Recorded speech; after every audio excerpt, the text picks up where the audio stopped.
Muy buenas noches, bienvenidos a nuestra conferencia semanal que organizamos pues ya desde el año pasado la Unidad Estado de México de la Universidad Vasco de Quiroga y el Encuentro Ciudadano por la Paz. En esta ocasión, igual que la semana anterior, vamos a tener conferencias respecto a algunos temas de filosofía. Y como hicimos la ocasión anterior, pues tenemos algunas personas que hicieron favor de conectarse con nosotros a través del Zoom y que en su momento les daremos la oportunidad de hacer preguntas. El día de hoy vamos a abordar este tema de filosofía, pues con la idea también de invitarles y comentarles que la Universidad Vasco de Quiroga estamos en este momento pues en el proceso de inscripciones tanto para esta carrera como de filosofía como otras, derecho, mercadotecnia, gestión empresarial, en las que estamos buscando que se acerquen a nosotros para las inscripciones. Quiero recordarles o comentarles que pues tenemos unas promociones muy importantes con descuentos sustanciales en la inscripción durante el mes de abril, estos días que nos quedan de abril, así que los invito a que aprovechemos para que podamos pues ser parte de la comunidad universitaria de la Universidad Vasco de Quiroga.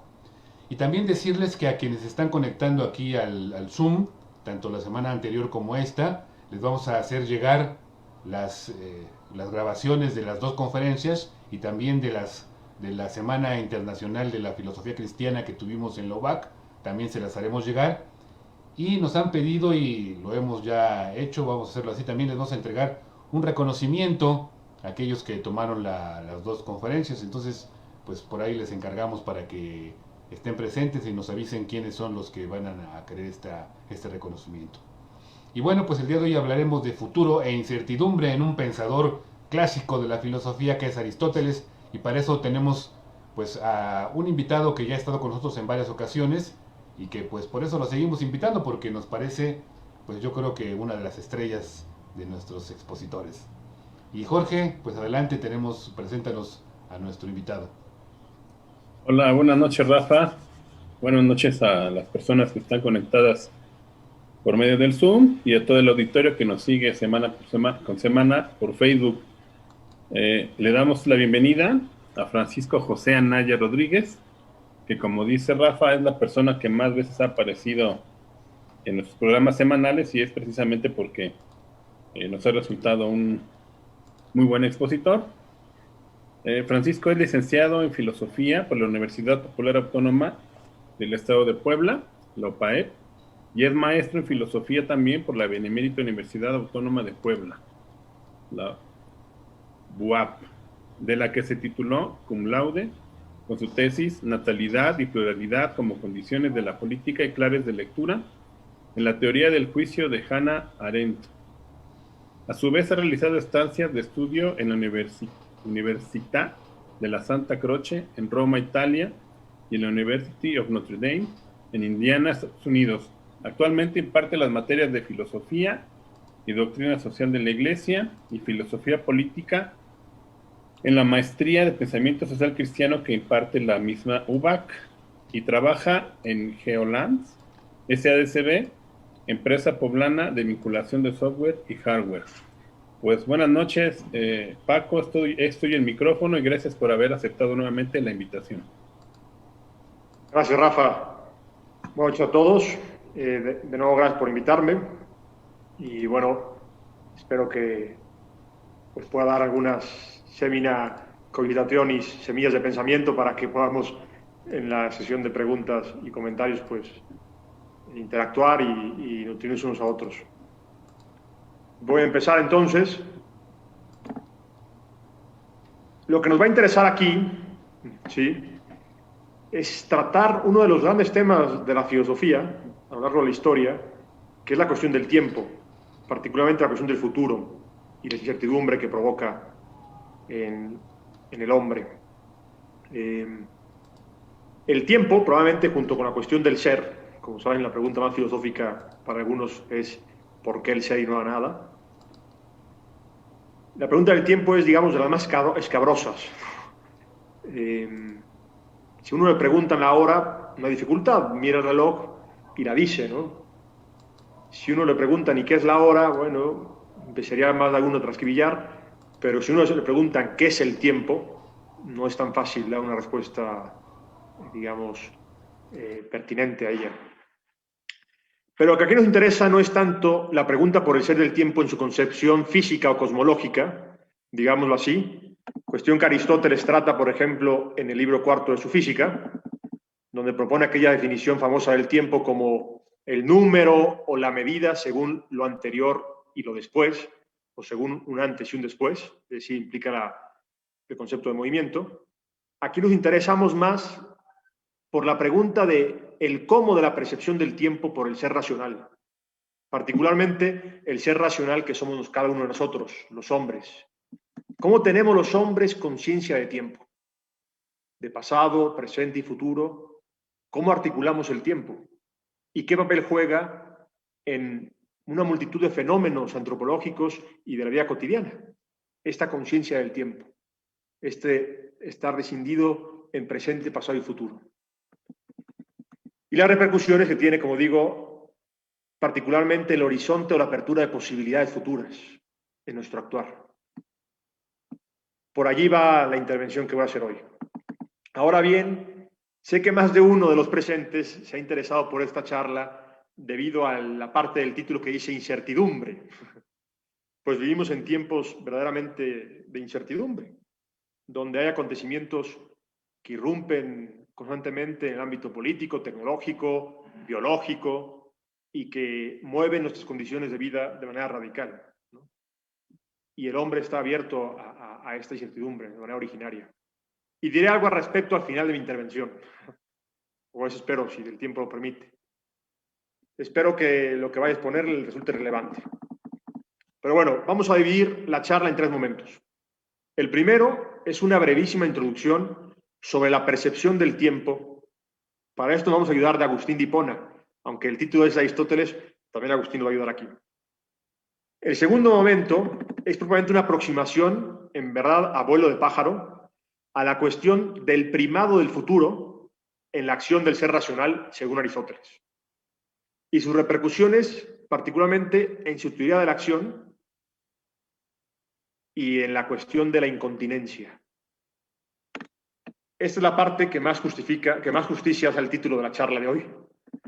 Y la tercera parte o apartado serán algunas reflexiones más o menos libres, siguiendo a algunos de los grandes filósofos sobre el futuro y la incertidumbre, particularmente del siglo XX. Todos ellos estudiosos de Aristóteles. A mí me han dicho que esa charla, a diferencia de otras que he dado, también tiene el propósito de atraer estudiantes a la filosofía y que habría algún muchacho a lo mejor allí que está buscando qué hacer con su futuro profesional y vocacional. Bueno, decirles que Aristóteles es un clásico en el sentido más pleno del término, un autor que a cada tiempo y a cada generación de filósofos, digamos, le increpa, ¿no? Es un clásico, no tanto que sea viejo, sino que sigue interpelando a cada generación. Eusebio Colomer, un historiador de filosofía muy importante de Barcelona, decía que hay ciertos filósofos, él pensaba en Kant, en el que nos jugamos nuestro ser filósofo, aquellos que queremos hacer filosofía, en conocerlos o no conocernos, en tomar posición delante de ellos. Bueno, junto con Kant, Aristóteles es uno de ellos. Y espero que lo poquito que pueda hablar aquí de hoy de él, pues despierte el interés en este gran autor.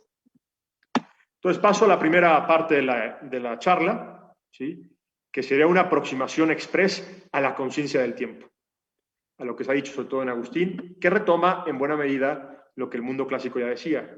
No tanto Aristóteles, pero coinciden en un punto fundamental, y es, tanto para Agustín como para Aristóteles, el tiempo solo existe para nosotros en tanto el alma, dirán ellos, hoy se suele hablar de la conciencia, capta movimiento o cambio. Pensemos en cómo solemos segmentar el tiempo, ¿no? Pasado, presente y futuro. Esta triada del tiempo nos remite ya al cambio, a la movilidad. Es en el libro 11 de las Confesiones de Agustín de Hipona donde se pregunta literalmente quid est tempus, ¿qué es el tiempo, no? Y famosa la expresión que dice, si nadie me lo pregunta lo sé, si alguien me lo pregunta ya no lo sé, ¿no? Es uno de los temas, como digo, más peliagudos de la filosofía. Agustín lo denominó incluso implicatísimos enigma, enredadísimo enigma, el tiempo. ¿Y qué nos dice Agustín? Lo que nos interesa, ¿no? Y es como la base de lo que vamos a hablar luego del futuro. Agustín, tomando cómo hacemos discurso del tiempo, segmentándolo en presente, pasado y futuro, señala, definamos cada uno de estos. El futuro, por ejemplo, ¿sí? Por definición decimos que es aquello que aún no es. Creo que todos estaríamos de acuerdo. Aquello que aún no es. Non-dum, dice en latín. Non-dum, aún no. Lo que aún no es. Pero si aún no es, no existe. Aquello que aún no es, por tanto no existe. Por lo tanto, el futuro no existe. El pasado, dice Agustín. El pasado es aquello que ia non, ya no. El pasado, por definición, es aquello que ya no es. Pero si ya no es, no es. Y si no es, no existe. Por lo tanto, el pasado no existe. Bueno, un poco circular la definición, pero bueno, se entiende. ¿Qué nos quedaría, dice Agustín, ¿no? El presente. Pero el presente, para poder serlo, tiene que dejar de ser. Lo propio del presente sería, digamos, la noción de momento, que ya está en Aristóteles, en su física, o el ahora, ¿sí? Pero ¿cuánto mide una hora? ¿O cuánto mide el presente? O sea, ¿quién me puede decir, no? Parece que el presente simplemente es aquello que para ser tiene que dejar de ser. Porque si se tarda, digamos, un momento presente, deja de ser presente porque deja de pasar, ¿no? Y lo nuevo del presente es ese paso, ¿sí? Pero ¿cuánto mide el presente? Parece que del tiempo nada más nos queda el presente, pero el presente sin poder terminar bien qué es exactamente, ¿no? Entonces ya podemos dejar esta charla pues aquí y decir, señores, pues no hay que hablar del futuro porque no existe, ni del tiempo, ¿no? Pero no obstante, constatamos el tiempo, ¿sí? Agustín dirá entonces que en la percepción interna del tiempo, digamos, en realidad lo que tenemos, más que presente, pasado y futuro, es presente del presente, la percepción, como yo ahora mi celular aquí, por ejemplo, o esta cámara que me está grabando, ¿sí? Todo esto en el aquí, en el nunc, en el ik et nunc, en el aquí y ahora del presente, ¿sí? Por la percepción que constituye presente. Lo que tenemos también es presente del pasado, como que presente del pasado. Sí, porque si no está de alguna manera en el presente, no es. Decíamos, el pasado es lo que ya no es.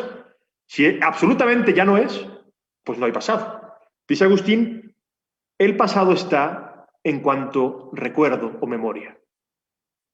La memoria del pasado, pero la memoria es algo presente. Yo recuerdo que tenía que dar esta charla a esta hora, y por eso estoy aquí, ¿no? Y lo recuerdo aún estando aquí, ¿sí? Que me comprometí hace 2 semanas con Rafa y Jorge, ¿sí? Pero ese recuerdo, ese pasado, digamos, ¿no? Está retenido en la conciencia en el presente. Por tanto, en realidad lo que hay es memoria de lo que estudia pasado. Ya sea futuro, en realidad lo que hay es expectativa. Percepción, memoria y expectativa. Y eso es lo que nos permite articular el tiempo en cuanto pasado, futuro y presente. El futuro siempre está en la conciencia o en el alma, dirían tanto Aristóteles como Agustín, en cuanto una expectativa.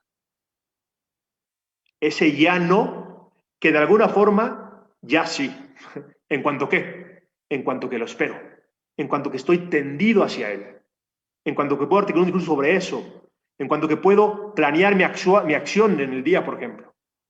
Entonces, claro, si no hay conciencia de tiempo, no hay tiempo. En sentido, digamos, en el sentido indiscutible, luego hablando de la cosmología, física, lo que sea, ¿no? Pero digamos, la percepción interna del tiempo del hombre sería esta, diría Agustín. Pasado, memoria, presente, percepción, futuro, expectación. Entonces, el tiempo es una distinción, diríamos, en el alma o en la conciencia. Y el presente ya aquí, por eso es presente del pasado, presente del presente, presente del futuro. El presente todo, en sentido estricto, es esa articulación. Yo aquí tengo memoria y tengo expectación de hacia dónde iré a esta charla, lo que sea. Pero todo eso en el presente. Solo el momento, el ahora, es como indivisible en parte, decíamos, ¿no? Pero el ahora, digamos, está articulado por esa triada de conceptos. Memoria, percepción, expectación. Por lo tanto, los hombres somos sujetos temporalmente extendidos. Sé quién soy porque tengo historia, ¿no? Y la conozco. Es decir, estamos dotados de un lado de una historia personal, pasado, retenido en la memoria, y por otro lado de un horizonte de posibilidades, es decir, de futuro. Pero eso lo tenemos en el presente. Y eso es dinámico y va cambiando según qué opciones vamos teniendo, ¿no? Hay posibilidades futuras, aunque sea un futuro inmediato, como si me decido parar, ¿no? ¿Sí? Que una vez realizadas cambia esas opciones, digamos, de horizonte de posibilidades, porque una vez parado no puedo decidirme parar, porque ya no estoy de pie, ¿no? Por ejemplo. Y va articulándose, ¿no? Lo pasado como lo ya efectivo e irrevocable, es importante, la irrevocabilidad del pasado. Lo futuro como lo abierto o indeterminado, y como lo contingente también. Configurable al menos dentro de ciertos límites. Todos experimentamos, digamos, no basta la cuestión del tiempo, hay que hablar de la cuestión de la libertad, ¿no? Pero no es el tema aquí, pero experimentamos, digamos, nuestra concepción de futuro como un horizonte de posibilidades, más o menos. Ya hablaremos, por ejemplo, del caso del suicida, ¿no? Por ejemplo, o de otros casos extremos al final. Muy bien, esto es la introducción, así de golpe, a la cuestión de la percepción del tiempo, que juega un papel importante en lo que vamos a ver de San Agustín. Aristóteles, digamos, por ejemplo, en el libro de Ánima, habla, por ejemplo, del pasado, muy parecido a Agustín, por eso tomé a Agustín, porque es una explicación más rápida que hablar de Aristóteles, y nos lleva mucho tiempo. Pero, por ejemplo, habla de la memoria siempre del pasado. Parece verdad el perogrullo, pero no lo es. Es una cosa importante, ¿no? La deliberación, por ejemplo, siempre va a ser de un acto futuro. O sea, aunque sea un futuro inmediato, ¿no? No podemos decidir ya lo pasado, es irrevocable. Bien. Entonces, vamos a pasar entonces así a Aristóteles. Con este preámbulo sobre el tiempo, así muy rápido y a grueso modo, pasemos a Aristóteles, a la cuestión que nos interesa por la charla de hoy. Lo primero que hay que decir es que la filosofía tiene como dos grandes hemisferios, digamos, dos grandes brazos, si quieren verlo así. El primero de esos grandes brazos es la filosofía teórica y el otro es la filosofía práctica. En la filosofía teórica, digamos, está el uso teórico de la razón, ¿no?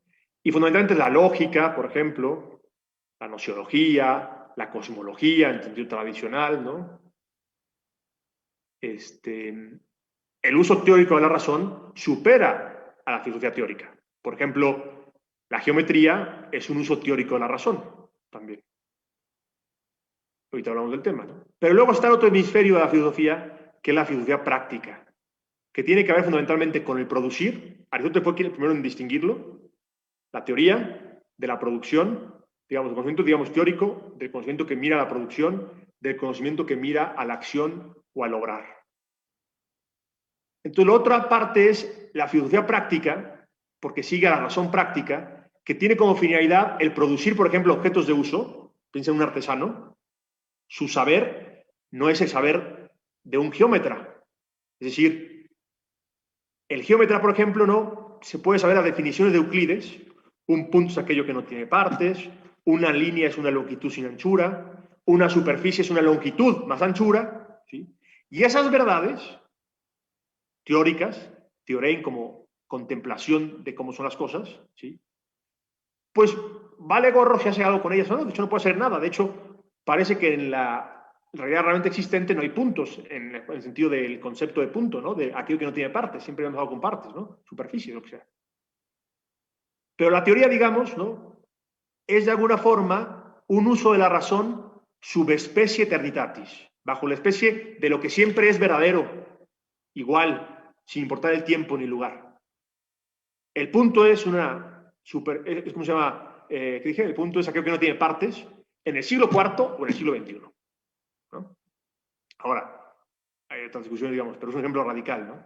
Subespecies eternitatis. Y usamos la razón así. Las leyes de la lógica, como el principio de no contradicción, lo mismo, ¿sí?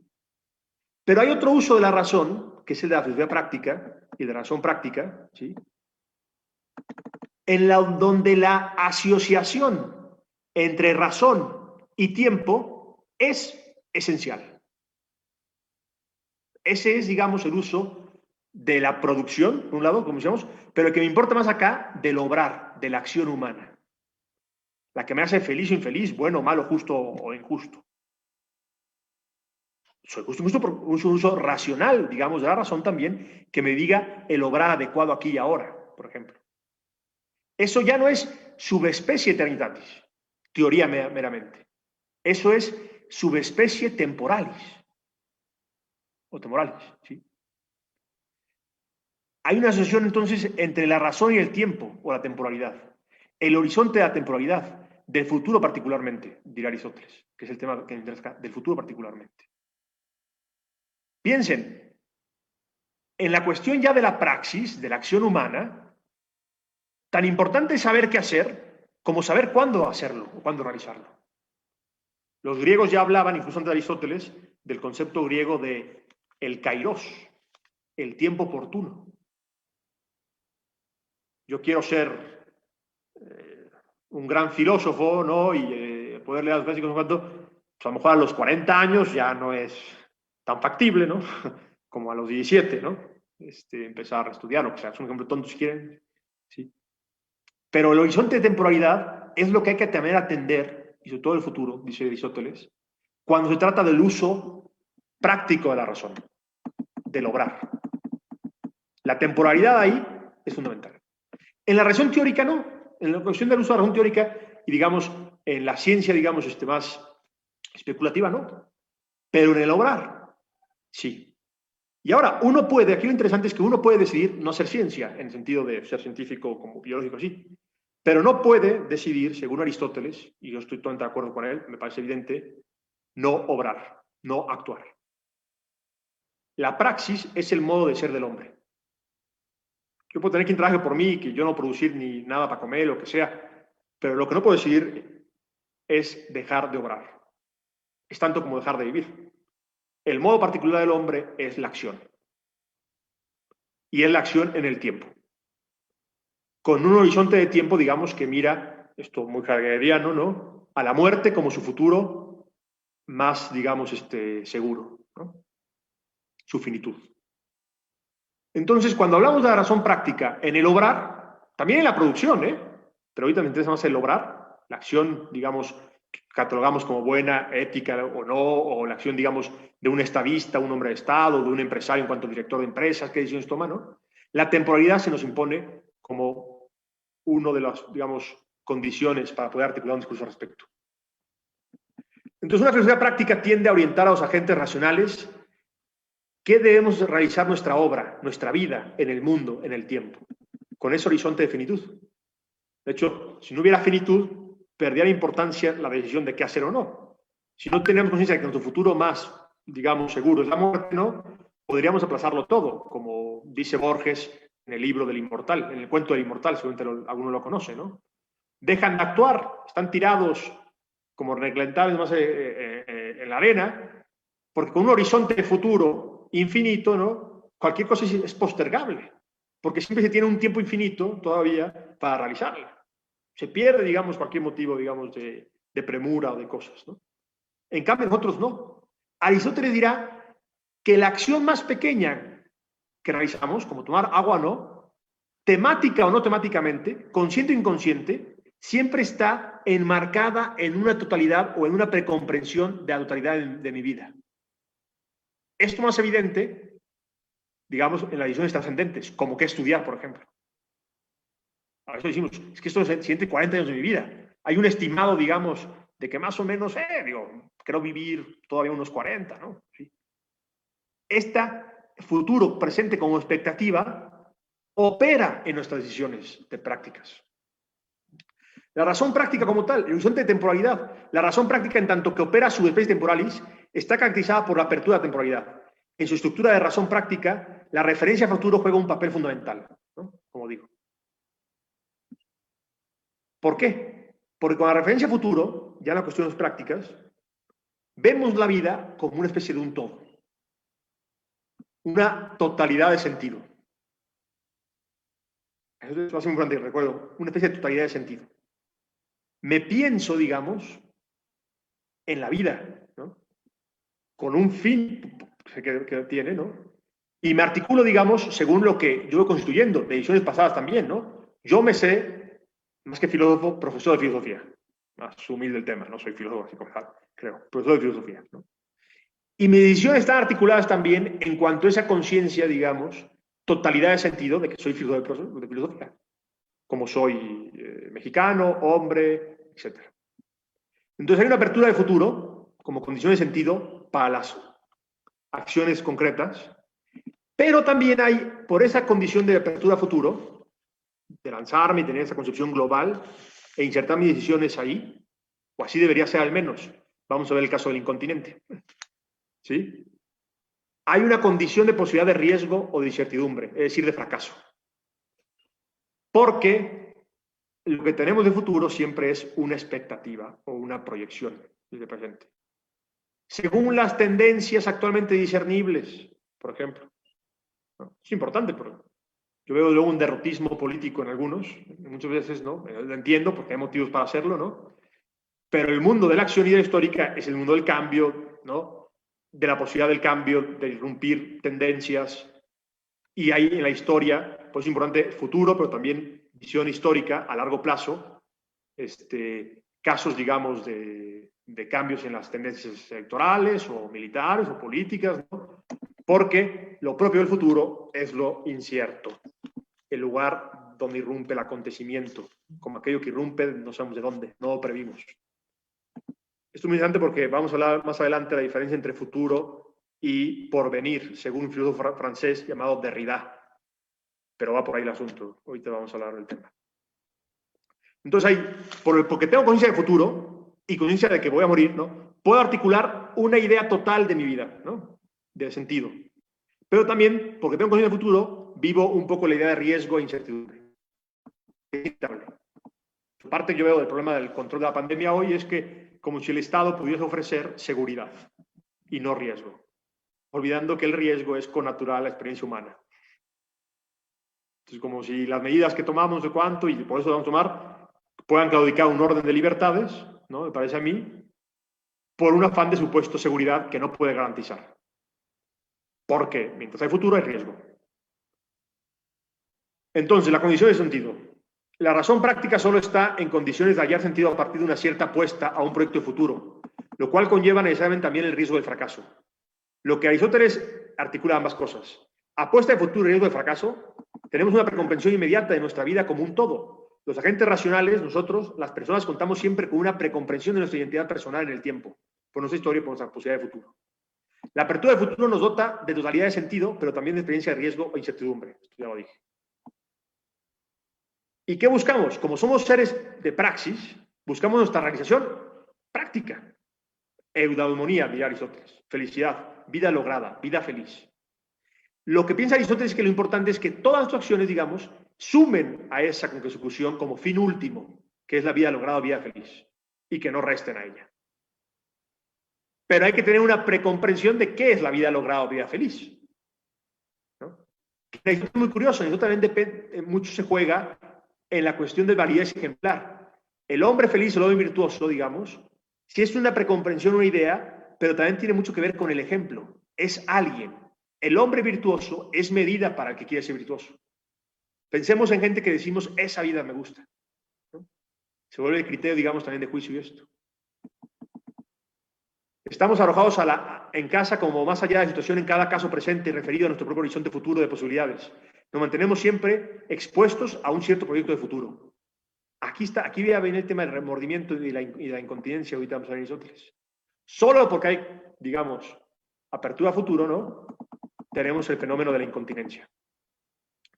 La acción se realiza siempre frente a una situación concreta presente, pero eso nos ofrece como un instante presente desprovisto de su vinculación hacia el pasado y hacia el futuro.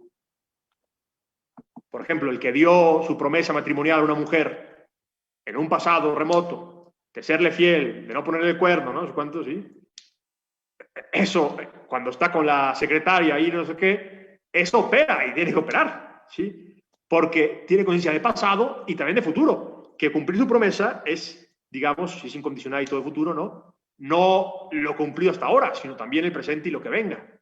Estamos articulados, digamos, ¿sí? Como os digo, por memoria, presente, percepción y expectación, siempre. El futuro está siempre entonces presente en nosotros. Cada acción es comprendida en la base de un cierto proyecto total, como digo. Tengo que macheque tanto esto, pero lo que me interesa machecar. Y tenemos como tal una comprensión anticipada de la propia vida como un todo, como decía. Ahora sí, pasamos a la cuestión del ejemplo que interesa a Aristóteles, de la incontinencia y la cuestión de futuro, de conciencia de futuro. En Aristóteles, como saben, está en padre de la lógica en Occidente, en muchos sentidos, articuló, digamos, la lógica. Pero en Aristóteles no solamente hay lo que se llaman silogismos, digamos, lógicos, teóricos, uso de razón teórica, sino también los estudiosos de Aristóteles consideran que hay lo que se llama el silogismo práctico. Seguramente estudiaron lógica en la prepa y se acordarán del típico ejemplo de todos los hombres son mortales, Sócrates es mortal, Sócrates es hombre. Silogismo tipo bárbara, si no me acuerdo, ¿no? Sí. Premisa mayor, premisa menor, conclusión, ¿no? Bueno, algo así pasa con nuestra acción. Pero ya no es un silogismo, digamos, de proposiciones lingüísticas que se quieren, sino constituido por motivaciones y creencias. Solamente hay razón práctica porque el hombre es un ser de deseos. El último deseo, como decía en Aristóteles, es la vida logrado feliz. Y es el deseo o el fin último que articula o debe articular todas nuestras acciones, según Aristóteles. Una precomprensión de lo que es la vida feliz. Él piensa que es o los placeres, o sea, como posibilidades de elección global de la vida, apostarse por los placeres y las riquezas, apostarse por el honor y la gloria que da la política, o apostarse por la filosofía. Son los tres casos de bioi, vidas, que articulan, digamos, todo, ¿no? Pero eso es la cuestión que no vamos a tratar aquí. El silogismo práctico lo trata Aristóteles en el libro tercero de Anima y también en el libro de Motu Animalium, acerca de la generación de los animales, que postula el silogismo práctico de Aristóteles. Es un silogismo cuya conclusión no es una proposición, no es Sócrates es hombre o mortal, sino una acción. Y estamos realizándolo todo el tiempo. Y lo podemos realizar porque tenemos conciencia de futuro también. Por eso es práctico, porque no mira a una proposición, sino mira a una acción, a una praxis. En él participan dos cuestiones. Un factor desiderativo, el deseo, ¿sí? Pero puede haber múltiples deseos. Aquí es el tema, interesante.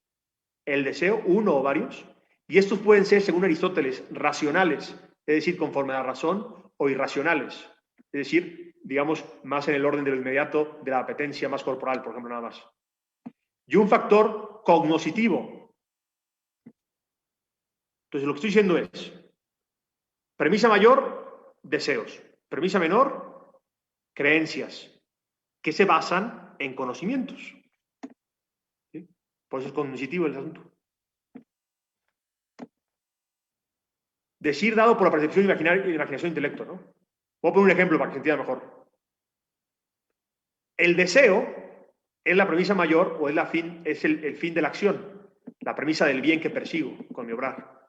La creencia son los medios que hacen posible la consecución de ese fin. Es la premisa menor o premisa de lo posible, es decir, la creencia del modo de cómo alcanzar el fin. Solo la conjunción de ambos factores, ambas premisas, llevan a la acción.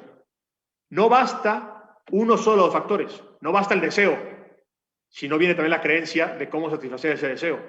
No basta, digamos, el conocimiento, ¿sí? Si no hay también el deseo. Pongamos un vaso de agua. Tengo sed, ¿sí? Es el ejemplo que Aristóteles, de hecho. Tengo sed, deseo, premisa mayor. Todos los hombres son mortales. Tengo sed. ¿Sí? Premisa menor. Sócrates es hombre. Premisa menor, silogismo práctico. ¿Sí? Eso que está ahí, creo que es agua. La última vez que vi era agua, ¿no? Aquí está el vaso. ¿Sí? Conclusión. Aquí, Sócrates es hombre, ¿no? Por ejemplo. O aquí, tomo agua. Es un silogismo práctico. Deseo, creencia, acción. Tengo sed, pero no hay un vaso, ahí no hay acción, ¿no? El silogismo práctico muestra nuestra apertura original al futuro, porque creemos, ¿sí? No estamos hablando, que eso que está ahí puede saciar el deseo presente que tengo ahora, en un futuro inmediato, por ejemplo. Entonces, para Aristóteles somos horecticos nous, intelectos desiderantes. Sí, razón, pero razón que desea, de alguna manera. Y lo que mueve la razón práctica para obtener cosas es el deseo. El deseo es algo presente que mira siempre a su obtención o a su obtención en un futuro. Otra vez, si no hay conciencia del futuro, no hay experiencia humana. Aristóteles sostiene el primado del deseo en la motivación de la acción. No obstante, distingue, como dije, entre formas de deseo, digamos, racionales y en formas de deseo, digamos, irracionales. Que no es que sean malas por ser irracionales. Ligadas estas últimas a la satisfacción de apetitos básicos y a necesidades inmediatas de la vida. Las primeras están asumidas en un proyecto global de vida, digamos las racionales. Yo quiero ser filósofo y para eso estudio, también ahorita en la noche para aprobar el examen, porque si no apruebo, repruebo, y si repruebo no soy filósofo. Pero digamos, las tendencias racionales son más lanzadas a un futuro, más de no de la inmediatez, sino del mediano y largo plazo. En cambio, los deseos más irracionales están siempre circunscritos, digamos, en una temporalidad más inmediata, más corta. ¿Sí? Las segundas no. Por ejemplo, el deseo no de comerme ahorita el pastelito que tengo junto. Ahora, estas segundas no tienen que ser negadas, sino asumidas en el proyecto global de la vida, según Aristóteles. También los placeres más, digamos, elementales, más básicos. Todos tenemos esa articulación de un proyecto que va más allá de la satisfacción inmediata. Y eso nos lleva a la cuestión de la incontinencia o la caída en el presente. Esta apertura al futuro, digamos, que posibilita tener una articulación de una vida más lograda, que mira no solamente a la inmediatez, sino que me permite incluso ir contra un deseo de la inmediatez, buscando, digamos, satisfacción de un deseo que va conforme más al fin último, que es mi vida feliz o lograda. Pero ¿qué pasa? Puedo caer en el presente, en la incontinencia o la inmediatez. El conflicto de deseos es una manera de conflicto de tiempos, de alguna forma.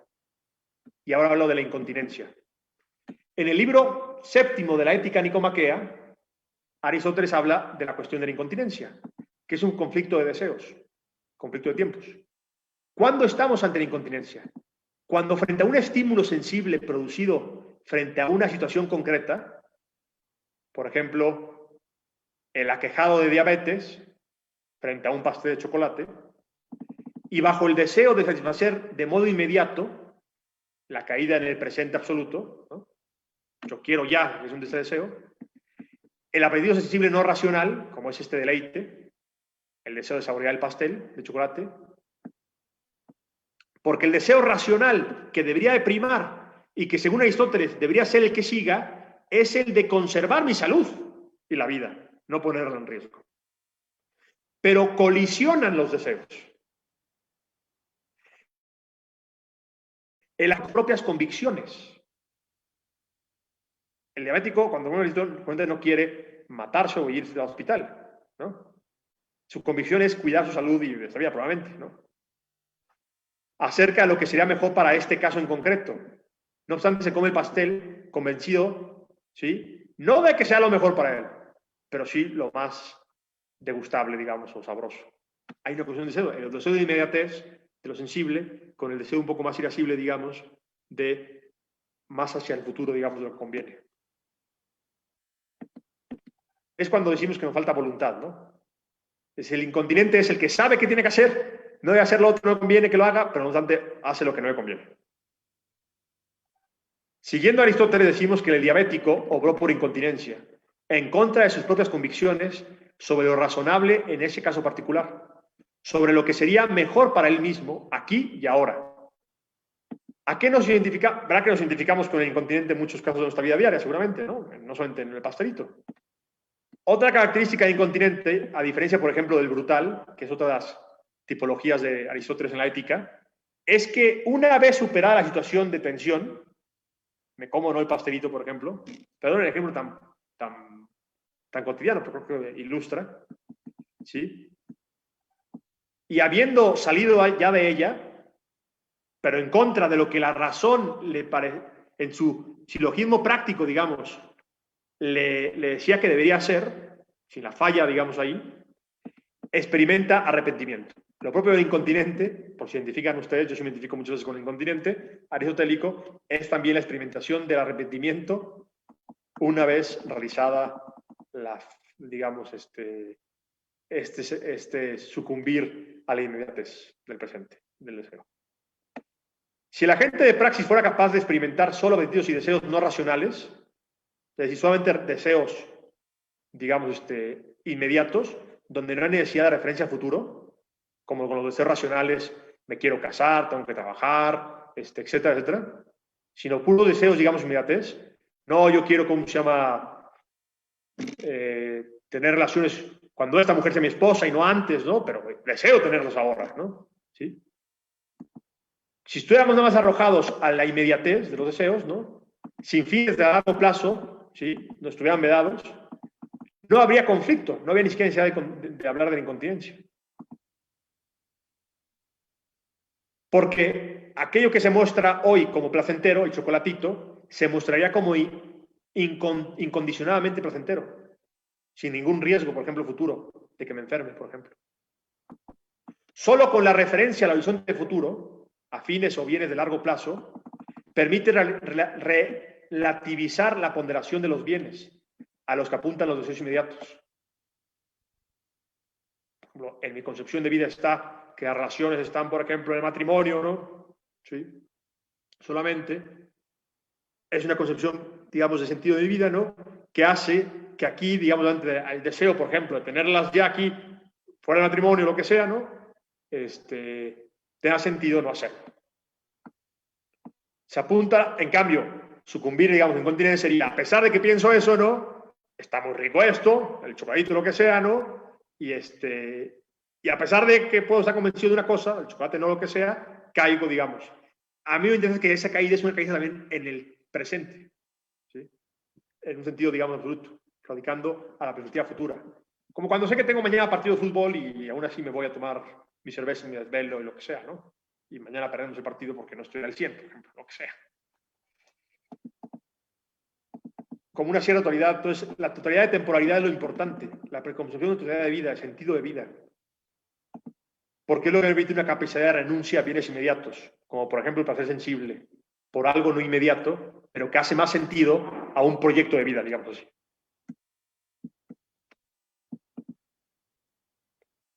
Por tanto, para los, digamos, agentes racionales, no hay tal cosa como situaciones particularmente aisladas, sino siempre abiertas a futuro. Lo quiero decir. Pensemos incluso abiertas a pasado, ¿no? De alguna manera. Por ejemplo, cuando pasó la pandemia, algunos historiadores hablaban de Marco Aurelio y lo virtuoso que fue y lo prudente sobre sus acciones sobre pandemias parecidas. O sea, esta apertura a pasado y futuro es lo que nos permite también la comparación en el tiempo, ¿no? Pero bueno, hasta aquí la cuestión de Aristóteles y el caso de la incontinencia y cómo sería imposible sin apertura a futuro. Es lo más filosófico que voy a decirles hoy así, digamos, propiamente técnico, que no tampoco fue muy técnico. Pero hay una mujer que quiero mucho que me insistió que tratara de dar ejemplos prácticos para la vida de hoy sobre estas cuestiones de futuro e incertidumbre. Es lo que voy a hacer en esta tercera parte ya. Ya fue la cuestión de Agustín sobre la temporalidad, cómo es posible que tengamos conciencia de tiempo, la cuestión de Aristóteles sobre un caso muy concreto como es el de incontinencia, que solamente es posible por conciencia de tiempo, como decíamos, espero que haya quedado claro, deseos más racionales, deseos irracionales, cómo entrar en conflicto, porque la filosofía ayuda en razón práctica, conocer esto me ayuda a situarme mejor delante de cuando estoy metido en eso, aunque luego tampoco lo haga, ¿no? Pero esto es algo interesante de la ética. La ética no me hace, conocer ética no me hace ético o virtuoso, pero me ayuda, digamos, a situarme mejor delante de la praxis cotidiana. Pero entonces esta mujer me insistió que diera ejemplos prácticos y lo que hacer. Voy a dar algunos ejemplos, digamos, antropológicos de cosas que nada más son posibles debido a que tenemos conciencia de futuro. Pero aquí me gustaría preguntarles, ¿qué les ocurre? ¿Qué cosas, digamos, de la vida humana serían solamente posibles y cuáles son las más, digamos, las más claras? Porque tenemos conciencia de futuro. Aquí, digamos, si alguien quiere decir algo. para que yo no esté hablando todo el tiempo, se los agradecería mucho. Les pediría, por favor, a las personas que están acompañándonos que levanten la mano en el Zoom, que pongan su manita, ¿no? Los que quieran participar, por favor. Dulce Permítanme María. también ir habilitando el chat para que también puedan por ahí irnos preguntando. A ver, Dulce María, intenta reactivar tu micrófono. A ver, permíteme darle yo la opción. Ya me permitió. Ya te permití. Sería algo práctico el que yo, que no soy diabética, pero mi esposo sí lo es. Y que, bueno, a él no le gusta afortunadamente el chocolate, pero a mí sí, o sea, puede decir, es mi veneno en ese aspecto. Ahí, ¿cómo se relaciona esta situación de que él con esa incontinencia, se le podría llamar, si a él se le antojará un chocolate, que está enfermo, y que es diferente a mi situación, que yo no tengo esa enfermedad, pero a mí sí me encanta el chocolate, a mí sí me gusta, o sea, si paso por una tienda y se me antoja, yo lo compraría en ese aspecto. ¿Cómo sería esa diferencia? Ya, pues le agradezco que me baje de consideraciones meramente teóricas y me lleve a algo tan práctico como la vida matrimonial, la verdad, señora. Y me da oportunidad primero de externar un poquito eso que quería decir, ¿no? Usted, digamos, piensa en esto, ¿no? Porque le hizo en algún momento a su esposo, se casó con él, está en el pasado, pero en el pasado como la memoria, y sabe que tiene repercusiones ya en su horizonte de posibilidades futuras y presentes. Me gusta el chocolate, pero mi esposo es diabético, ¿no? Por ejemplo. Y tengo esposo. Eso me queda claro, digamos, porque me casé, ¿no? Entonces, una cosa interesante, por ejemplo, ahorita contesto, ¿no? La experiencia que nada más es posible debido a nuestra conciencia de futuro es la promesa. Y la promesa más, digamos, radical, dirá un filósofo francés llamado Paul Ricoeur, es la matrimonial, la que usted dice en algún momento, seguramente. Porque la promesa matrimonial lo que hace es traer todo el futuro posible, con todas sus eventualidades. Hablo, digamos, en visión, por ejemplo, cristiana, precisamente, ¿no? Al presente del altar y dar ya su respuesta de antemano a todas esas eventualidades. Solo porque tenemos conciencia de futuro, digamos, que si se pone gordo, que se pone diabético, no existía diabetes cuando se casó con usted, ¿no? Pero todo eso estaba ya en el horizonte de posibilidades futuras, contemplado por la conciencia de expectativas futuras, y usted dio un sí a todo eso seguramente cuando se casó, o ahí se casó. Que cambia ahora, justamente, cómo se sitúa delante de si compra o no compra chocolate hoy. Eso que fue futuro en el momento y pasado. Entonces, digamos, es maravilloso estar incidido del hombre, digamos, en los tiempos que viven así, ¿no? Así contesto lo que dice usted, cómo se llama propiamente, ¿no? Bueno, no sé si, digamos, la cuestión está en que esa conciencia del pasado, esa promesa, no, la lleva a usted, digamos, a tener que preguntarse esto y a pensar que es lo mejor también para su esposo, ¿sí? Así lo pongo. No voy a dar una respuesta de no sé qué sea, ¿no? Pero yo creo que ¿cómo se llama? Que o sea, hay una cuestión que tiene que hablar usted con el esposo para el tema de si ayudarle con su incontinencia, digamos, es el chocolate, si queda bien o otra cosa, ¿no? Pero bueno, me sirvió mucho que hablara de esto para poder hablar uno de los casos fenomenológicos, digamos, antropológicos, que solamente son posibles dado que tenemos conciencia del futuro, es la promesa. Y el caso, digamos, más radical puede ser, porque la única promesa incondicionada que solemos dar es la matrimonial. Porque ahí traemos todo el futuro posible al presente actual, digamos, y damos nuestra respuesta. Y me permite hablar ahorita de lo que usted diciendo la distinción que quería decir de Derrida. Derrida distingue entre futuro y porvenir. El futuro como lo que desde el presente proyectamos, según tendencias pasadas, etcétera, lo que podemos esperar que sean las cosas. Por ejemplo, usted espera que su esposo haga ciertas cosas porque tiene conocimiento de él en el pasado y lo tiene retenido en la memoria. Y eso la proyecta, digamos, si me da un besito o no me lo da, no, pienso que no me lo va a dar esta vez también, ¿no? Pero no obstante, el hombre es fuente de espontaneidad, ¿sí? Hay algo de futuro, digamos así, que no podemos prever nunca. Es la cuestión que nos pone en la incertidumbre, siempre, que es lo que Derrida llamaba porvenir. Es decir, algo del futuro que viene de allá, de ese desconocido, y que nos irrumpe, y que no podíamos preverlo nunca. La pandemia, por ejemplo. La pandemia lo podíamos ver del porvenir, no habíamos, aunque algunos hablaban de que uno de los riesgos de extinción planetaria era una pandemia, aún así no sabíamos, ¿no? Irrumpe el acontecimiento, digamos, y no podíamos contemplarlo. Lo bonito, por ejemplo, de la promesa matrimonial, que diga, es que sin poder contemplar nada de eso, lo contempla, porque dice que es incondicionada. Está dando su respuesta a cualquier eventualidad, incluso a la pandemia, ¿no? Incluso que si por amor a mi esposo no como chocolate hoy porque él no va a querer, no lo hago sí, ¿no? Pero bueno, o sea, su esposo también tiene voluntad como para no comerlo, que usted se lo coma, creo, no sé. Pero perdón que ya agarré mucho, digamos, ahí de ejemplo, pero me sirvió para hablar de estas cuestiones. No sé si alguien más quiere decir algo, Rafa.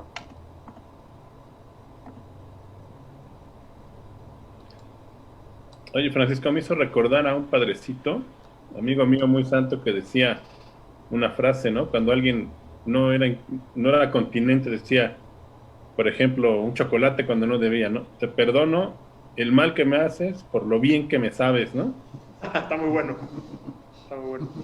Sí, digo, el ejemplo que di es un ejemplo, digamos, muy cotidiano y todo, ¿no? Pero yo creo que sirve para que uno pueda pensar en cuestiones más, ¿no? Pero sí, está muy bueno eso, yo creo que del chocolate. Pero interesante es eso, ¿no? O sea, cómo la filosofía realmente penetra y entra en cuestiones que damos por hecho, ¿no? La articulación del tiempo, ¿no? La distinción de Agustín, luego Aristóteles, y cómo va articulando todo un discurso, digamos, muy interesante, antropológico, donde el tiempo juega un papel fundamental, particularmente la cuestión del futuro, como vimos hoy, ¿no?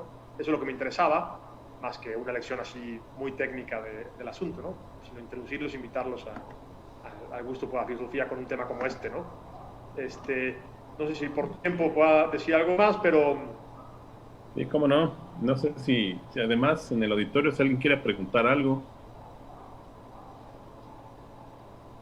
Levantó la mano Manuel Gutiérrez. Ese Manuel, sé que no pregunte porque ese sí es filósofo. Adelante, Manuel. Muchas gracias. Pues, Tato, sabes que considero que eres un buen retórico y tengo 3 preguntas puntuales y un comentario. Sí. La primera es, ¿realmente se puede hablar de un futuro en Aristóteles? Es decir, bueno, me queda claro que ya hiciste toda una explicación del futuro en Aristóteles a través de la idea del deseo, a través de la idea también de la razón práctica y demás, ¿no? Pero también el filósofo se encuentra en un contexto histórico. Es decir, en el caso de la filosofía aristotélica se encuentra en la Edad Antigua, donde el pensamiento era que el tiempo es cíclico, se repite una y otra vez. Y lo podemos notar con Platón en las ideas de la metempsicosis o la regresión de las almas, ¿no? ¿Cómo se puede hablar de un futuro si hay siempre un tiempo que es cíclico? La forma retórica en la cual lo solucionaste, diría Hegel, tomando el caballo y saltando en el tiempo, es justo tomando a San Agustín. Pero creo que el tema es complejo desde Aristóteles, porque se encuentra en este momento, ¿no? Segunda pregunta. Primero, porque como es compleja, quiero decirla ya, si no voy a olvidar lo que digo, ¿no? Okay. Yo comparto con el profesor Alejandro Vigo la distinción, digamos, en poder hablar de la cuestión del tiempo, del ámbito de la física, que tú dices cosmológicamente hablando, ¿no? De cómo se nos impone la noción de futuro cuando uno va a Aristóteles a su ética, por ejemplo, o a De Anima. Esa distinción es la primera. Entonces, entiendo que para la visión de la antigüedad, ¿no? Más que la temporalidad, la historia es cíclica, ¿no? Porque constatamos, por ejemplo, el devenir de estaciones, una se sigue a la otra y se repite, ¿no? Porque para ellos no hay creación desde la nada, sino simplemente, digamos, configuración de lo caos en orden, en un devenir cíclico, no de principio, lo que sea. ¿Sí? Pero si tú lees, digamos, la ética, por ejemplo, de Aristóteles, empieza diciendo que toda acción se hace en razón del bien como fin. Por lo tanto, es teleológica. La visión de la temporalidad, si quieres, digamos, económicamente hablando, puede ser cíclica y no puede tener una trilogía, digamos, en el sentido. La visión, digamos, de cómo se articula la acción te impone la trilogía en Aristóteles y te permite hablar entonces, ¿sí?, de una futuralidad, digamos, perfectamente, ¿sí? El recurso no fue retórico de Agustín para saltar, sino porque me parece que Agustín lo desarrolla de manera magistral y por eso lo usé, ¿no? Pero me parece que en Aristóteles, ya en el ámbito, digamos, de su ética y de ánima, ¿sí?, se puede articular los tres tiempos perfectamente. Aun cuando la cuestión del tiempo, en sentido cosmológico físico, ¿no?, por la cuestión histórica que mencionas, ¿no?, estaba más en el horizonte no de una teología de la historia o de una finalidad que da, por ejemplo, el creacionismo, ¿no?, sino la cuestión de los ciclos que se repiten unos a otros, ¿no? Pero a mí me parece, digamos, que simplemente es lo mismo. A ver, Heidegger ya en el siglo XX, ¿no? Heidegger no toma a Aristóteles, digamos, de la sustancia, sino toma a Aristóteles de la ética, ¿no?, a articular la experiencia humana, digamos, en ser y tiempo, ¿sí? Y en esa es donde habla, por ejemplo, de la futuralidad. O sea, me parece que si Aristóteles no está expresamente, totalmente se sigue de sus consideraciones sobre la acción humana, sin necesidad de ir a Agustín.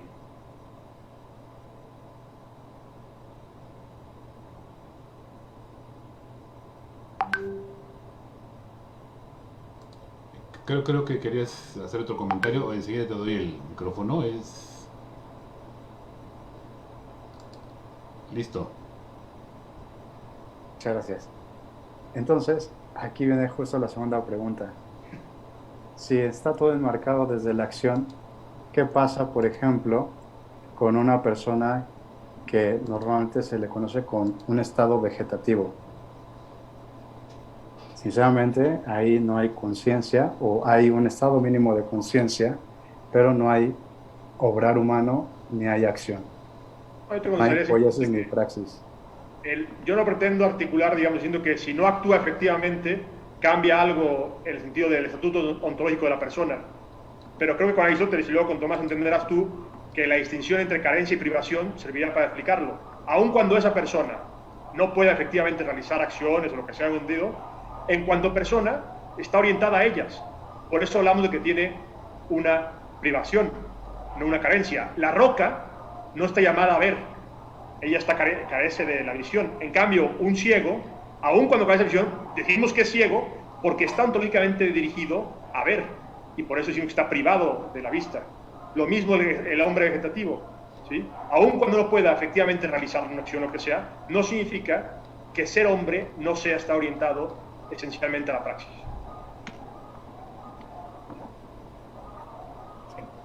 ¿Tenías una más, no, Manuel? No sé si hay alguien más para no robar el micrófono. Bueno, si quieres... Gracias, Alejandro, por las preguntas. Miguel Góngora, por favor. Buenas noches. Yo tengo una pregunta y si te entendí bien, el tiempo lo podemos entender siempre como una interdependencia entre el pasado, presente y futuro. Mi pregunta va relacionada ya en materia, digamos, teológica, ¿no? En el sentido de ¿qué relación tiene el tiempo con la fe? Por ejemplo, si encontramos, y hablando un poco sobre lo que decía el compañero Manuel, yo podría decir que dentro de mi percepción, en ese caso, pues cristiana, el fin último es Dios. ¿Cómo se manejaría o qué relación tendría el tiempo con este fin último y si es pertinente y adecuado, ¿no? Esa sería básicamente mi pregunta en una relación. ¿Qué relación existe entre el tiempo y la fe? Ya, bueno, lo primero sería decir, más que el tiempo, lo que digo es que el presente siempre es la articulación ya de los tres tiempos, ¿no? O sea, en el presente tenemos memoria, tenemos expectativa y tenemos percepción, ¿sí? Y el modo de darse el pasado en la conciencia es en cuanto a memoria, el modo de darse el futuro en la conciencia o en el alma es en cuanto a expectativa, ¿no? Y el modo de darse el presente en la conciencia en cuanto a lo percibido aquí y ahora, ¿no? Como yo la cámara y decía. Digamos, el presente de alguna forma es curioso, ¿no? Porque siempre está ya presente los tres tiempos en él. Es un poco... Ahora, sobre esta cuestión, digamos, nos aleja muchísimo de Aristóteles, ¿no? Aristóteles, y también, o sea, no tiene una visión escatológica absolutamente nada. De hecho, la realización de la vida feliz en Aristóteles es lo que dura la vida y ya. No es que haya, a diferencia de Platón, los temas escatológicos no le quitan mucho el sueño, ¿sí? Sino la cuestión, digamos, de la vida lograda en términos, digamos, de la finitud, nada más. Pero bueno, sintiendo bien la pregunta, es muy interesante porque en la teología, digamos, se desborda la cuestión de la temporalidad y se habla de un pasado inmemorial, de que no tenemos memoria, ¿no? Y de un futuro, digamos, también que nos adviene, que son las promesas a realizarse dadas por Dios, ¿no? Es un futuro al que no podemos acceder, ¿no? Y que solamente podemos recibir como don, es decir, como porvenir absolutamente. Esa es la salvación, esa es la vida eterna, etcétera, ¿no? O sea, el que está más allá de nuestro horizonte de posibilidades. Porque nuestro horizonte de posibilidades sigue siendo esta vida, que tiene como muerte, digamos, el límite, ¿no? Más acabado. Podemos concebir la vida eterna, lo que sea, ¿no? Pero no podemos acceder a ella si no se nos da como un don, como un porvenir, no tanto como un futuro que queramos, ¿no? Pero sí, de la cuestión, digamos, de la temporalidad y el sentido teológico, pues desborda muchísimo a Aristóteles y también a mí, pero espero haber dicho algo al respecto. ¿Alguien más con alguna pregunta? Levante la mano. Y si no, Manuel, si quieres terminar tu serie de preguntas, por favor. Están echando porras en el chat, que muy buenas preguntas. Gracias. Creo que Aristóteles justo se queda en un marco bastante absoluto. Es decir, justo otra vez volviendo a la idea de un término totalmente cíclico. Y en los argumentos que estabas presentando, estabas hablando también un poco de Kant. Y Kant es la razón, en la crítica de la razón pura, pues justo también lo que hace es la fundamentación de un tiempo absoluto desde la idea de Isaac Newton con las leyes, ¿no? Pero con el avance de la ciencia, específicamente de la física, pues tenemos las leyes de la termodinámica y específicamente la segunda ley de la termodinámica cuando habla de la entropía, pues justo la palabra entropía se entiende como incertidumbre y es algo que voy a utilizar esta palabra, avienta, se echa hacia el futuro. Realmente podríamos hablar de una incertidumbre en el futuro. Ya dejando de lado, si quieres, a Aristóteles. Ok. Bueno, ahora diré una cosa más para defender mi postura. Me parece que si uno ve de ánima y de ética nicómaco, ¿sí?, se le impone la noción de teología y de futuro. Porque Aristóteles no concibe que el hombre concreto, que soy tú y yo, seamos cíclicos. Nuestra vida tiene un inicio muy concreto y un fin muy concreto, nacimiento y muerte. Por más que la visión cosmológica de la temporalidad sea otra, cíclico, para efectos de la vida lograda del hombre, ¿no?, lo que conoce la finitud, que es la lectura que va a hacer de la ética luego Heidegger también en 6 tiempos, ¿no? Por eso la visión, digamos, que es esa y no la física de Aristóteles, que claro que puede estar superada en muchos sentidos, ¿no? Se vuelve a defender que hay una lectura de futuro, digamos, perfectamente, que se puede salir de ánima y de la ética nicómaca, en mi humilde opinión. Luego ya lo digamos tú y yo si quieres.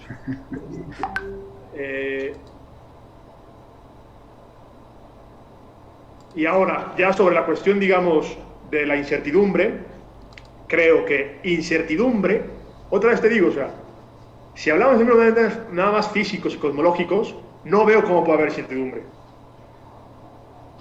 ¿Qué caramba le preocupa al universo, digamos, el futuro, ¿no? Ni siquiera tiene conciencia del futuro. La incertidumbre ya es un fenómeno antropológico. La incertidumbre es, ¿sí?, igual que el miedo, una cuestión que se da porque hay conciencia del futuro. El miedo, por ejemplo, ¿no? El miedo es o a perder el bien que se posee en el presente, donde se puede perder en el futuro, y eso genera miedo, o a no obtener el bien que se desea. Se desea obtener esto en el presente también, pero por una acción que va a estar lanzada al futuro. Entonces yo creo que se puede hablar de incertidumbre allí donde hay conciencia del tiempo y del futuro, como es el caso del hombre. La incertidumbre, el miedo, la desesperanza, la esperanza, todos son fenómenos antropológicos, digamos, que implica la temporalidad, pero la temporalidad efectivamente vivida por una conciencia. No la temporalidad, no tienen sentido esos conceptos de temporalidad, que implican temporalidad, allí donde queremos hacer simplemente una visión fisista o física, digamos, nada más, o cosmológica por demás, de lo que es el tiempo. Me interesa el tiempo vivido, digamos, por la conciencia en esta charla, ¿no? Claro que se puede hablar de, digamos, nada más cómo se llama en ese sentido, ¿no? Pero creo que ahí te sale a ti lo filósofo cosmológico y a mí lo más filósofo práctico, digamos, de ética o política, creo yo. Yo diría que salió un poco lo metafísico. Y lo metafísico también. De... Bueno, a mí me parece, digamos, o sea, estoy haciendo una metafísica también, digamos, que es, digamos, más acorde, creo yo, a como realmente experimentamos las cosas. Si quieres un poco más, ya más allá de Aristóteles, una posición más fenomenológica, pues. Yo diría, con eso termino, que justo la resolución a la pregunta anterior de qué pasa con una persona que se encuentra en estado vegetativo o, todavía más crítico, el tema de un embrión humano. Ahí no hay futuro si seguimos un poco la lectura de Aristóteles, aunque digas del tema de la teleología. Pero has utilizado una palabra que es netamente cristiana y que es la situación de la conciencia. Creo que la conciencia es lo que permite justo saltar o ayudar a resolver el problema de la persona que se encuentra en un estado vegetativo o del embrión humano, y también del tema de la incertidumbre. Sí, bueno, o sea, hay que verlo, ¿no? Pero te voy a contestar lo mismo que te contesté antes del vegetativo, o sea, lo que está aquí, digamos, a la espera es el desarrollo de ese embrión, ¿no? Pero la plenitud, digamos, del desarrollo está en que sea en obras y palabras, o sea, ontológicamente hablando, el hombre esté llamado, digamos, a realizarse en la acción. En el caso del embrión me parece incluso más evidente incluso que el tema vegetativo, ¿no? O sea, lo que aquí está, digamos, en juego es el tiempo necesario para la realización de ello, de crecimiento, lo que sea. Pero a mí se me parece que nunca he pretendido decir que el estatuto ontológico de la persona dependa de que si pueda actuar o no actuar. No digo eso. Sino que la persona humana está llamada a realizarse en la acción. El caso límite que me das de la cuestión del vegetativo, te lo contesto así, está privado de algo que sería, digamos, siendo aristotélicos, esencial al hombre, ¿no? Pero decimos que está privado porque sería esencial, no decimos que la roca está privada de actuar, porque eso no le compete a la roca. En el caso del embrión, creo que está más sencillo aún, porque en el caso del embrión lo que está a la espera es de la realización de esa posibilidad futura que tiene, ¿no? Precisamente porque hay posibilidad de futuro, ¿no? Cuando el crecimiento, lo que sea, ¿no? O sea, creo que sí, o sea, no, mi intención ha sido meterme en la cuestión, digamos, del estatuto ontológico de la persona, creo que es más metafísica, ¿no? Sino en la cuestión, digamos, ética, en el sentido amplio de la teoría de la acción, digamos, cómo juega el papel del futuro particularmente, ¿no? Pero bueno, está muy interesante lo que planteas. Ok, tenemos, ¿cómo estás de tiempo? Francisco, ¿tienes tiempo, más tiempo? Sí, yo estoy bien. Que tenemos unas 2 preguntas más y vemos cómo se nos va el tiempo ahí, ¿no? Entonces, Diego Suárez levantó la mano. Bueno, perdón, antes de eso, nomás quería recomendarles sobre Aristóteles, aparte de las obras directas, que quiera leer estas cuestiones. Yo recomiendo mucho al profesor Alejandro Vigo. De hecho, mucho de lo que dije en parte fue, digamos, apoyado en sus interpretaciones. Alejandro Vigo tiene un libro que se llama Aristóteles, una introducción, que para mí es más completo a una lectura completa de la obra de Aristóteles. O sea, lo mejor es leer a Aristóteles directamente, ¿no? Pero eso. Y luego tiene un libro del 2000, me parece, 6, que se llama Estudios Aristotélicos, por la Universidad de Navarra. Entonces, quien quiera hincarle más el diente a Aristóteles, le sugiero leer directamente a Aristóteles, acompañado de Alejandro Vigo o Enrico Berti, otro gran filósofo italiano. Ya, perdón. Sí. Antes de que se me olvide, estamos conectados por Zoom, vía Zoom. Yo veo que les ha interesado bastante la plática. Les pediría que sean el favor de ir a Facebook, ya una vez terminado, busquen la plática y la compartan, que nos ayuden a difundir este tipo de conocimiento, ¿no? Por favor. Y anotar que dice aquí Natalia Rodríguez, nos comenta, me explota la cabeza con tanto conocimiento. Qué buena plática, ¿no? Entonces, adelante, Diego, por favor. Sí, Buenas noches. Tato, una pregunta. O sea, no tiene que ver, no me refiero a lo que dijo Aristóteles ni nada, pero después de todo lo que dijiste, después de lo que dijo el compañero Manuel, o sea, yo me atrevería a decir que el porvenir, pues, es como bueno, lo podemos interpretar como una negación a la finitud. ¿Qué opinas de eso? No, o sea, me parece que, o al menos como he querido usarlo aquí, con mi lectura de Derrida y luego mi interpretación, es más bien aquello del futuro que nos es del todo oscuro, digamos. O sea, el futuro es incierto, ¿no? Por ejemplo, ¿a qué se puede deber? Se puede deber a que estoy siempre interactuando con otros y los otros son una fuente de espontaneidad siempre. O sea, yo puedo pensar que tú, Diego, vas a ser siempre igual como es conmigo, así, pero no, en realidad eres libre y puedes cambiar, ¿no? Y eso a lo mejor no puedo verlo, preverlo del todo en mi relación contigo. O sea, el porvenir es aquello que desde el presente y por la tendencia del pasado, aún así no puedo prever, ¿no? O sea, no puedo lanzar hacia adelante. Aristóteles dirá, ¿no? Una visión global de tu vida, que tiene la muerte como fin último, me caso, no me caso, soy filósofo, es una opción de vida, lo que sea. Son cosas que puedo, digamos, un poco prever, ¿no? Y prospectar, ¿no? Son prospectivas. Pero el futuro, y eso es lo que estoy diciendo, tiene siempre un componente de inesperado, de acontecimiento, de lo que irrumpe no sé de dónde, que puede ser los otros y su libertad, que no puedo controlar, etcétera. Eso es lo que me refiero que es el porvenir. Es como una cosa de lo que yo puedo lanzar hacia allá, y otra cosa de lo que desde allá mismo, digamos, me viene y que no puedo, ¿cómo se llama?, prever. Pero eso implica también la finitud de la muerte, de alguna forma. Ahora, yo hablaba con la cuestión teológica que hacían, es que de alguna manera eso amplía, digamos, la idea de porvenir, ¿no? Rompiendo el tema de la finitud, pero bueno, eso ya implica la aceptación o no de una verdad de fe, ¿no? O sea, Aristóteles ni ningún filósofo, en cuanto filósofo, especula al respecto, ¿no?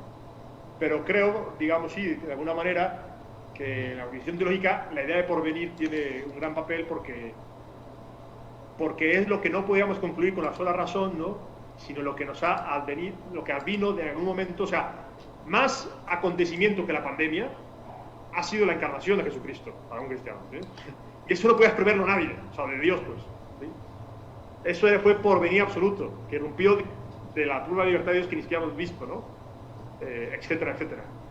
Lo que el ojo no vio y el oído no oyó y lo que sea, como dice la Escritura, ¿no? Todo eso es porvenir, porque no podemos, digamos, ni siquiera imaginarlo, ¿no? Supérale. La imaginación es algo que juega mucho un papel importante cuando hablamos de la perspectiva y de la expectativa hacia el futuro. No podemos tener gran imaginación de ello, pues. O sea, eso desborda la finitud de que somos nosotros, no de la muerte, sino la finitud que somos, ¿no? Es el porvenir en sentido más pleno y absoluto, pues. Es un poco lo que decías con el tema teológico. Pero se puede hablar de porvenir también en el horizonte de la temporalidad y de la finitud y de la muerte, nada más, según yo. A ver, y no le hago justicia de Derrida, o sea, tomé el concepto y lo usé como yo quise, ¿no? No fue de explicar tampoco lo que dice de Derrida del todo. Ok, muchas gracias. Nada, a ti, Diego. Tenemos la última pregunta, es Tomás Pichardo, con la mano levantada, por favor, Tomás. Buenas noches. Tratando de entender... No escucho, perdón. Se perdió un poco su sonido de repente. Está activado el micrófono.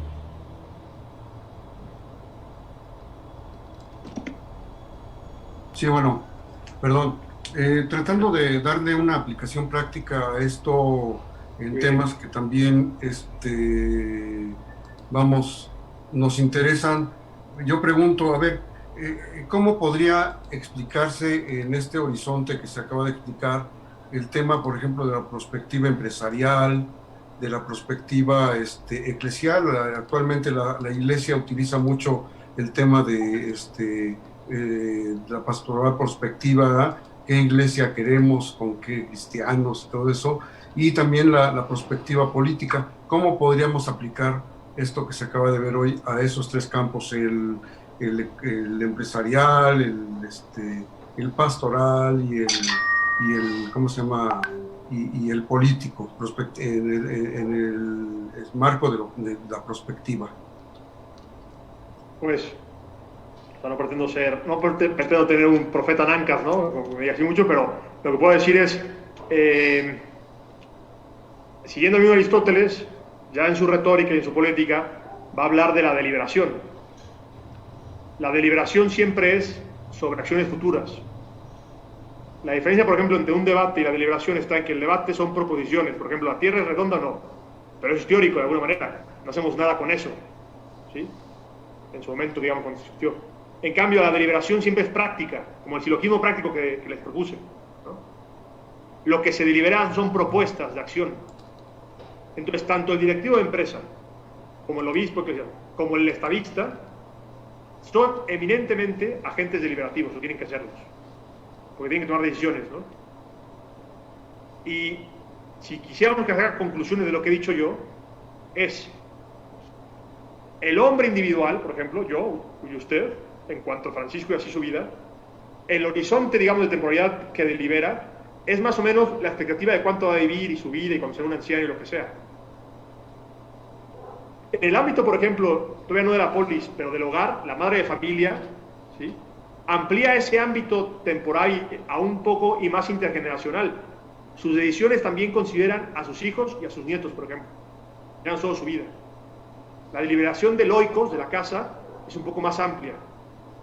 La deliberación, por ejemplo, de la acción, ámbito de la temporalidad, digamos, de un hombre de Estado, tiene que ser mucho más amplia, tiene que ser intergeneracional, ya no individual, ni el otro, ¿no?, sino intergeneracional. Entonces yo creo que tener más conciencia, digamos, de esta cuestión de cómo juega el tema del futuro, incertidumbre, claro que puede servir, digamos, a articular un discurso sobre la deliberación pública, la deliberación eclesial, la deliberación empresarial, porque en esos sectores no, hay algunos, digamos, que tienen que tomar decisiones que no solamente son particulares, sino de comunidades ya, es lo propio, ya no es individuo, de cómo facilito o no, sino en cuanto a familia, en cuanto a empresa, lo que sea, ¿no? Que eso implica una temporalidad a veces mayor. Es decir, el político tiene que pensar en que el Estado, Colombia, México, donde sea, es lo que le antecedió y lo que le precede, incluso su gestión, por ejemplo. Y que el poder, en la perspectiva futura, es algo que va a dejar. Y que tiene que tener una consideración más intergeneracional. Adenauer, un político alemán, llegó a decir, hay que pensar, la diferencia entre un político y un hombre de Estado es que el político piensa en la próxima elección y el estadista en la próxima generación, por ejemplo. Conciencia de futuro, digamos. Lo que pasa en el hombre de Estado es que se amplía mucho más las consideraciones y las deliberaciones que tienen que hacer que el hombre individual en cuanto individual, ¿no? Eso por un lado, me parece algo interesante que podemos decir. Por otro lado, ya no tanto esta idea de porvenir y de espontaneidad y de libertad y lo que puede irrumpir como una nueva tecnología o una nueva acción en lo que sea, en cualquier relación, nos tiene que llevar a estar en el ámbito político, eclesial, y parece siempre, a estar juzgando una y otra vez. No dar por hecho los juicios sobre cómo van las cosas. Lo propio del mundo y de la historia, y esto es el infieri, es decir, lo que está constituyendo y nunca termina de constituirse. Cambian las alianzas de partidos, la institución de la iglesia. Entonces, una concepción que parece razonable, sino Aristóteles, es la de siempre estar deliberando y juzgando, viendo las tendencias y cambiando, ¿no? Porque si no, los juicios que hacemos sobre las cosas se vuelven prejuicios. El prejuicio, por definición, es un juicio previo que se arrastra de manera crítica en el tiempo. Algo que fue verdad a lo mejor antes, ya no lo es hoy. ¿Sí? Entonces yo creo que otra virtud, digamos, del estadista o del eclesiástico y así, es la capacidad de estar volviendo a juzgar las cosas una y otra vez, siguiendo el infieri, porque entiende, digamos, que lo propio, digamos, del mundo es el cambio, ¿no? Entonces, ¿cómo se llama? Y qué cosas que, eclesiásticamente hablando, se habla del signo de los tiempos, políticamente hablando se llama, digamos, las aguas, un poco verlas, lo que sea, pero eso es gracias a que uno puede detectar en el presente, percepción, algo, y considerar que eso es una tendencia que va a impactar en el futuro, ¿no? O sea, a mí como filósofo un poco aquí me interesaba más cuestiones prácticas, como la articulación más así nuecesita, digamos, de cómo es que tenemos conciencia del futuro, pasado, presente, cómo actuamos, ¿no? Pero claro, si se da cuenta, todas estas consideraciones que parecen muy teóricas tienen un montón de repercusiones a la hora de hablar de gobierno, de iglesia, de empresa. en otras medidas porque todos ellos tienen que tomar decisiones, ¿no? Vuelvo a decir que es propio de la condición humana, ¿no? Pero las toman para organizaciones más amplias que para ellos mismos, para comunidades, y las toman pensando en horizontes temporales más amplios que el de la vida temporal de una sola persona, ¿no? 80 años, lo que sea. Tienen que hacerlo pensando en generaciones completas. No sé si contesto bien.